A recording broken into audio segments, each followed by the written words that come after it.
إن الحمد لله نحمده ونستعينه ونستغفره ونعوذ بالله من شرور أنفسنا ومن سيئات أعمالنا من يهده الله فلا مضل له ومن يضلل فلا هادي له أشهد أن لا إله إلا الله وحده لا شريك له وأشهد أن سيدنا محمدا عبده ورسوله اللهم إنا نصلي ونسلم على من لأسماء سما ونصلي على من دلت على أوصافه كتب السماء والمسك من عرق النبي تنسما وحديثه يبرئ القلوب من العمى وصلوا عليه وسلموا تسليما فقال تبارك وتعالى في القرآن العظيم بعد أن نعوذ بالله من الشيطان الرجيم بسم الله الرحمن الرحيم يا أيها الذين آمنوا اتقوا الله حق تقاته ولا تموتن إلا وأنتم مسلمون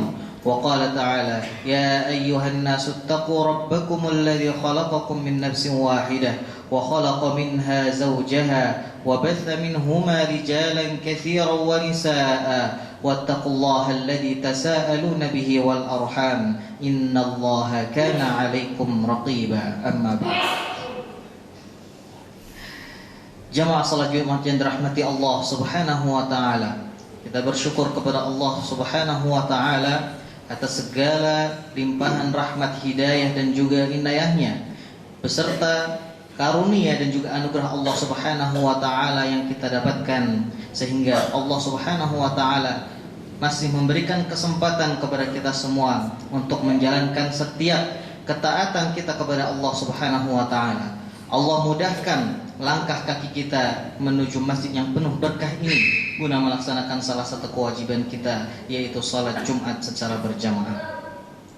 Kemudian salawat beserta salam semoga tetap tercurah limpahkan kepada junjungan kita baginda Nabi besar Muhammad sallallahu alaihi wasallam beserta para keluarganya, para sahabatnya dan juga para pengikutnya hingga akhir zaman, termasuk kita semua, dan mudah-mudahan kita semua mendapatkan syafaatnya di hari kiamat kelak. Amin amin ya rabbal alamin. Jamaah salat Jumat yang dirahmati Allah Subhanahu wa taala, tak lupa khatib senantiasa mengingatkan diri khatib pribadi dan jamaah sekalian agar senantiasa meningkatkan kualitas ketakwaan kita kepada Allah Subhanahu wa taala. Takwa dalam arti menurut para ulama yaitu adalah alimtithalu awamirillah wajtinabu nawahihi, yaitu mengerahkan segala daya dan upaya kita untuk menjalankan setiap perintah Allah Subhanahu wa taala dan sekuat tenaga kita menjauhi apa-apa yang dilarang oleh Allah Subhanahu wa taala. Karena dengan kita bertakwa kepada Allah Subhanahu wa taala, maka Allah akan bukakan setiap pintu-pintu keberkahan, baik itu di dunia, ya baik itu dari langit maupun dari bumi. Sebagaimana di dalam firman-Nya, Allah Subhanahu wa taala berfirman, "Walau anna ahlal qura amanu wattaqau lafatahna 'alaihim barakatin minas sama'i wal ardh walakin kadzdzabu fa akhadnahum bima kanu yaksibun." Dan seandainya penduduk negeri, kata Allah Subhanahu wa taala, mereka beriman dan bertakwa kepada Allah Subhanahu wa taala, lafatahna 'alaihim barakatin minas sama'i wal ardh, maka Allah bukakan pintu-pintu keberkahan baik itu dari langit maupun dari bumi. Akan tetapi tatkala suatu penduduk negeri tersebut mereka ingkar dan tidak mau beriman ataupun bertakwa kepada Allah Subhanahu wa taala, fa akhadnahum bima kanu yaksibun, maka Allah akan timpakan azab atas apa-apa yang mereka perbuat. Jamaah salat Jumat yang dirahmati Allah Subhanahu wa taala, insyaallah pada kesempatan kali ini tema yang akan kita bahas pada khutbah kali ini yaitu adalah mendidik generasi dambaan. Jamaah sekalian yang dirahmati Allah Subhanahu wa taala, tentunya setiap manusia mereka menginginkan yang namanya keturunan atau seorang anak. Bahkan setiap manusia yang diberikan kelimpahan rezeki, kekayaan sebanyak apapun ataupun kekuasaan dan lain sebagainya, ketika mereka tidak diberikan karunia oleh Allah berupa anak, tentunya kenikmatan, kebahagiaan itu belumlah sempurna. Dan banyak sekali contoh-contoh yang disebutkan oleh Allah Subhanahu wa taala di dalam Al-Qur'an daripada kaum-kaum sebelum kita Di antaranya adalah manusia yang paling tinggi kekuasaannya, jabatannya pada zaman Nabi Musa alaihissalam, sehingga dia bisa mengaku mengklaim dirinya sebagai Tuhan, yaitu Fir'aun. Dia berkata, faqala ana rabbukumul a'la, bahwasanya aku adalah Tuhan kalian yang paling tinggi. Dan di kesempatan lain dia berkata, wa nada fir'aunu fi qaumihi qala ya qaumi alaysa li mulku misra wa hadhihi al-anharu tajri min tahti. Tatkala dia mengumpulkan orang-orang Mesir pada saat itu, kemudian mengatakan kepada mereka, bukankah aku adalah raja Mesir, dan sungai Nil ini mengalir itu atas kehendakku. Dan ini bukti kesombongan dia, betapa dia memiliki kekuasaan, kekayaan yang luar biasa, akan tetapi Allah takdirkan dia tidak memiliki keturunan, sehingga Fir'aun itu belum merasakan kebahagiaan yang sempurna ketika di dunia. Begitu juga ada seorang raja di zaman Nabi Yusuf alaihissalam, ketika dia juga diberikan ujian oleh Allah Subhanahu wa taala. Dia memiliki limpahan rezeki, kekuasaan, harta yang sangat banyak. Namun dia juga tidak diberikan oleh Allah, yaitu berupa seorang keturunan. Maka kemudian kedua raja ini, Fir'aun yang di zaman Nabi Musa alaihissalam, ketika dia memiliki ingin membunuh setiap anak laki-laki yang baru lahir, karena dia mendengar bahwasanya kelak akan ada seorang nabi yang akan menghancurkan kekuasaannya tersebut, maka kemudian setiap bayi laki-laki yang baru lahir akan dibunuhnya. Namun Allah takdirkan bahwasanya Nabi Musa alaihissalam, ketika ibundanya mendengar hal demikian, khawatir, maka kemudian Allah berikan wahyu untuk menghanyutkan Nabi Musa alaihissalam di sungai Nil. Lalu kemudian ditemukan oleh istri Fir'aun sendiri, yaitu Asyah binti Muzahim. Lalu kemudian kata Asyah binti Muzahim berkata kepada Fir'aun, la taqtuluh asa an yanfa'ana aw nattakhidahu walada. Wahai Fir'aun, janganlah engkau bunuh bayi laki-laki ini yang saya temukan dari sungai Nil, yang kelak itu Nabi Musa alaihissalam yang akan justru menjadi musuh daripada Fir'aun tersebut. Asa ayyanfa'ana aw nattakhidahu walada. Asyah berharap bahwasanya bayi laki-laki ini akan bisa menjadi seorang anak yang bermanfaat untuknya. Namun justru Allah Subhanahu wa taala memiliki rencana yang lain. Dan begitu juga dengan raja yang hidup di zaman Nabi Yusuf alaihissalam, tatkala Nabi Yusuf dibuang oleh saudara-saudaranya disebabkan karena hasad, lalu kemudian ditenggelamkan atau dilempar ke dalam sumur, lalu kemudian ditemukan oleh beberapa kafilah, kemudian diambil Nabi Yusuf alaihissalam dan diperjualbelikan di pasar, dan ditemukan oleh seorang raja tersebut dan dibeli Nabi Yusuf alaihissalam dengan harga yang sangat rendah. Wasyarawhu bi thamanin bakhsin darahima ma'dudah. Lalu kemudian dikatakan raja tersebut kepada istrinya, akrimi mathwa asa ayyanfa'ana aw nattakhidahu walada. Wahai istriku, muliakanlah pemuda ini, Nabi Yusuf ini, mudah-mudahan ketika kita memuliakan dia, kita bisa jadikan dia seorang anak yang kelak akan bermanfaat bagi kita. Dan ini membuktikan jamaah sekalian yang dirahmati Allah Subhanahu wa taala, kekuasaan yang banyak, harta yang melimpah itu belum sempurna kebahagiaan ketika kita hidup di dunia sebelum kita mendapatkan karunia dari Allah, yaitu seorang anak. Begitu juga seorang nabi yang diberikan keistimewaan, dipilih langsung oleh Allah Subhanahu wa taala untuk menjalankan, mendakwahkan amanah, menyeru umat manusia untuk menyembah Allah Subhanahu wa taala dan meninggalkan segala macam bentuk kesyirikan. Di antaranya adalah yaitu Nabi Ibrahim alaihissalam. Nabi Ibrahim, beliau senantiasa berdoa kepada Allah Subhanahu wa taala, kurang lebih selama 80 tahun, Rabbi habli minas salihin. Di setiap doanya beliau menengadah, bermunajat kepada Allah Subhanahu wa taala, Rabbi habli minas salihin. Ya Allah, karuniakanlah aku keturunan yang saleh, yang senantiasa taat kepada Engkau ya Allah.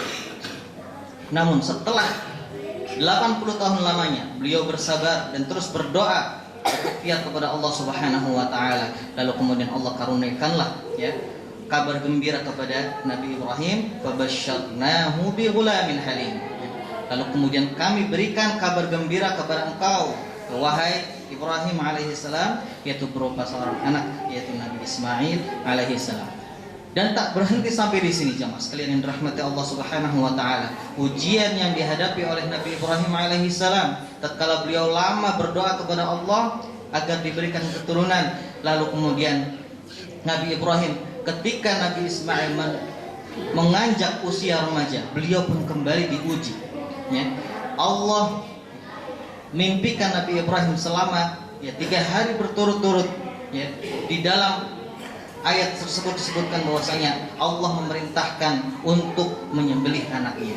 Kita bayangkan bahwasanya beliau menantikan bertahun-tahun lamanya, yang menantikan seorang keturunan, lalu kemudian Allah memerintahkan untuk menyembelih anaknya tersebut. Lalu kemudian kita lihat apa yang dilakukan oleh Nabi Ibrahim alaihissalam. Falamma balagha ma'ahu sa'ya qala ya bunayya inni ara fil manami anni adhbahuk fanzur madza tara. Lalu kemudian Nabi Ibrahim alaihissalam yang mengajak diskusi anaknya tersebut. Selama ini beliau mendidik Nabi Ismail dengan sangat baik, dengan didikan yang sesuai dengan ketaatan kepada Allah Subhanahu wa taala. Lalu kemudian mengajak diskusi anaknya tersebut. Maka kemudian karena hasil daripada diskusi atau didikan daripada Nabi Ibrahim ayahnya tersebut, beliau Nabi Ismail mengatakan, qala ya abati if'al ma tu'mar satajiduni insyaallahu minas sabirin. Wahai ayahku, apabila mimpi ini merupakan perintah daripada Allah Subhanahu wa taala, maka lakukanlah, dan mudah-mudahan aku termasuk seorang hamba yang senantiasa bersabar kepada Allah Subhanahu wa taala. Lalu kemudian jamaah sekalian rahmati Allah Subhanahu wa taala, berikutnya yaitu adalah Nabi Zakaria alaihissalam. Kita tahu beliau juga diberikan ujian oleh Allah Subhanahu wa taala, tidak diberikan keturunan hingga usia beliau sudah tua, tidak lagi muda. Kemudian rambutnya sudah beruban, disebutkan di dalam surat Maryam. Beliau senantiasa berdoa kepada Allah Subhanahu wa taala, Rabbi la tadharni farda wa anta khairul warithin. Wahai Allah, wahai Tuhanku, jangan Engkau biarkan aku hidup di dunia ini dalam keadaan sendirian. Wa anta khairul warithin. Beliau senantiasa berdoa kepada Allah Subhanahu wa taala hingga pada saatnya Allah mengabulkan permintaan daripada Nabi Zakaria tersebut. Ya Zakaria, inna nubashiruka bi ghulamin ismuhu Yahya lam naj'al lahu min qablu samiyya. Wahai Zakaria, aku berikan kabar gembira kepada engkau seorang anak laki-laki yang bernama Yahya, yang belum ada nama Yahya sebelum anak engkau ini. Dan ini merupakan Allah langsung yang memberikan nama daripada anak Nabi Zakaria alaihissalam. Dan dari sini dapat disimpulkan jamaah sekalian dan rahmati Allah Subhanahu wa taala, bahwasanya ketika kita diuji oleh Allah Subhanahu wa taala, tidak diberikan, belum diberikan keturunan, maka senantiasalah kita bersabar dan berdoa kepada Allah Subhanahu wa taala. Lalu kemudian setelah Allah berikan kabar gembira, memberikan amanah kepada kita seorang anak, maka hendaknya kita mendidik anak-anak kita dengan didikan yang sesuai dengan perintah Allah Subhanahu wa taala. Di dalam Al-Qur'an ada salah satu tokoh yang dijadikan, yang namanya dijadikan nama surat di dalam Al-Qur'an, yaitu adalah Luqmanul Hakim. Beliau memberikan tauladan kepada kita semua, bagaimana caranya mendidik anak kita agar menjadi generasi dambaan. Beliau ketika mendidik anaknya, yang pertama, para ulama ketika menafsirkan atau menyimpulkan daripada surat Luqman tersebut, bahwasanya ada 3 cara bagaimana agar kita bisa mendidik agar menjadi generasi dambaan. Yang pertama yang dilakukan oleh Luqmanul Hakim yaitu adalah isbatul aqidah, yaitu menanamkan aqidah, ketauhidan ke dalam anak-anak kita, ke dalam hati anak-anak kita. Sebagaimana yang dikatakan oleh Luqman kepada anaknya, wa idh qala Luqmanu libnihi wa huwa ya'idhuhu ya bunayya la tusyrik billah innasyirka la dzulmun 'adzim. Tatkala Luqmanul Hakim yang memberikan nasihat kepada anaknya, yang pertama yaitu adalah beliau mengenalkan akidah, La tusyrik billah, jangan sekali-kali engkau berbuat syirik. Inna syirka la dzulmun 'adzim, karena sesungguhnya kesyirikan adalah perbuatan zalim yang sangat besar. Lalu kemudian yang kedua yaitu adalah iqamatus syariah, yaitu mengajarkan anak-anak kita syariat, ya, ibadah, amal saleh, ya, sebagaimana yang dicontohkan oleh Luqmanul Hakim kepada anaknya, ya bunayya aqimis salata wa'mur bil ma'ruf wanha 'anil munkar wasbir 'ala ma asabak inna dzalika min azmil umur. Wahai anakku, ya, kerjakanlah salat, dirikanlah salat, dan beramal ma'ruf dan juga nahi munkar. Dan ini menunjukkan jamaah sekalian yang dirahmati Allah Subhanahu wa taala bahwasanya ya Luqmanul Hakim tatkala memberikan didikan kepada anaknya, yang pertama yaitu adalah mengenalkan ketauhidan, dan juga menjauhi kesyirikan. Lalu yang kedua yaitu adalah mengajarkan kepada anak-anaknya yaitu amal saleh. Dan yang ketiga yaitu adalah tarbiyatul akhlak, bagaimana kita mendidik, ya, akhlak kepada anak-anak kita, akhlak yang baik. Sebagaimana di dalam nasihat Luqmanul Hakim kepada anaknya, wala tusa'ir khaddaka linnas wala tamshi fil ardi marha. Wahai anakku, janganlah engkau berjalan di muka bumi ini dengan langkah yang sombong, dan jangan engkau berjalan dengan langkah yang angkuh. Dan inilah ya 3 cara bagaimana agar kita bisa mendidik, ya, anak-anak kita, ya, keturunan kita agar menjadi generasi dambaan yang dicontohkan oleh Luqmanul Hakim dan juga generasi-generasi sebelum kita. Barakallahu li wa lakum fil Qur'anil 'azim wa nafa'ani wa iyyakum bima fihi minal ayati wa dzikril hakim. Aqulu qawli hadza wa astaghfirullah li wa lakum innahu huwal ghafurur rahim.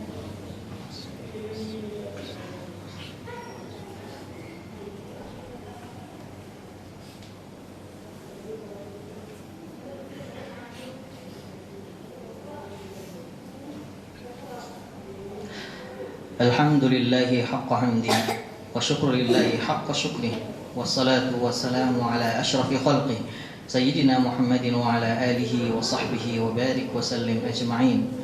Qala tabaraka wa ta'ala fil Qur'anil 'azim ba'da an na'udzu billahi minasy syaithanir rajim. Bismillahirrahmanirrahim. Ya ayyuhalladzina amanu taqullaha wa qulu qawlan sadida yuslih lakum a'malakum wa yaghfir lakum dhunubakum wa man yuti'illaha wa rasulahu faqad faza fawzan 'azima. Amma ba'd. Jamaah salat Jumat yang dirahmati Allah Subhanahu wa taala.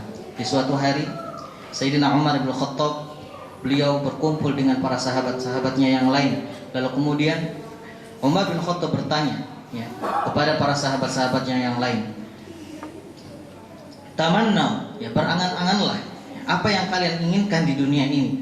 Maka kemudian para sahabat yang lain menjawab, atamanna fi hadhihi ad-dar mamlu'atun bizahab unfiquhu fi sabilillah. Saya berangan-angan, wahai Sayyidina Umar bin Khattab, aku berangan-angan bahwasanya satu ruangan ini, satu rumah ini penuh dengan emas. Lalu kemudian aku beramal, berinfak di jalan Allah Subhanahu wa taala. Lalu kemudian Umar bertanya kepada sahabat yang berikutnya, tamanau. Lalu kemudian sahabat yang lain menjawab bahwasanya saya berangan-angan demikian. Ya, semuanya berbau dengan apa? Dengan materi. Lalu kemudian amma ana, ya, kata Umar bin Khattab, sedangkan aku, ya, aku berangan-angan bahwasanya anna fi hadhihi ad-dar mamlu'atun bisyab mithlu Ubaidah bin Jarrah wa Mu'adz bin Jabal wa Abu Ubaidah bin Jarrah. Bahwasanya saya berangan-angan, ya, di ruangan ini, di rumah ini itu penuh dengan pemuda-pemuda, ya, anak-anak, ya, generasi-generasi yang mereka itu seperti Abu Ubaidah bin Jarrah, ya, Mu'adz bin Jabal, Huzaifah bin al-Yaman, yang mana mereka itu adalah generasi-generasi yang tangguh, memiliki keimanan yang kuat, ketaatan kepada Allah Subhanahu wa taala. Mudah-mudahan kita semua bermunajat, berdoa kepada Allah Subhanahu wa taala, diberikan keturunan-keturunan Allah yang saleh, yang senantiasa melaksanakan ketaatan kita kepada Allah Subhanahu wa taala. Inna Allah wa malaikatahu yusalluna 'alan nabi ya ayyuhalladzina amanu sallu 'alaihi wa sallimu taslima. Allahumma shalli 'ala Muhammad wa 'ala ali Muhammad kama shallaita 'ala Ibrahim wa 'ala ali Ibrahim wa barik 'ala Muhammad wa 'ala ali Muhammad kama barakta 'ala Ibrahim wa 'ala ali Ibrahim fil 'alamin innaka Hamidum Majid. Allahumma ighfir lil muslimina wal muslimat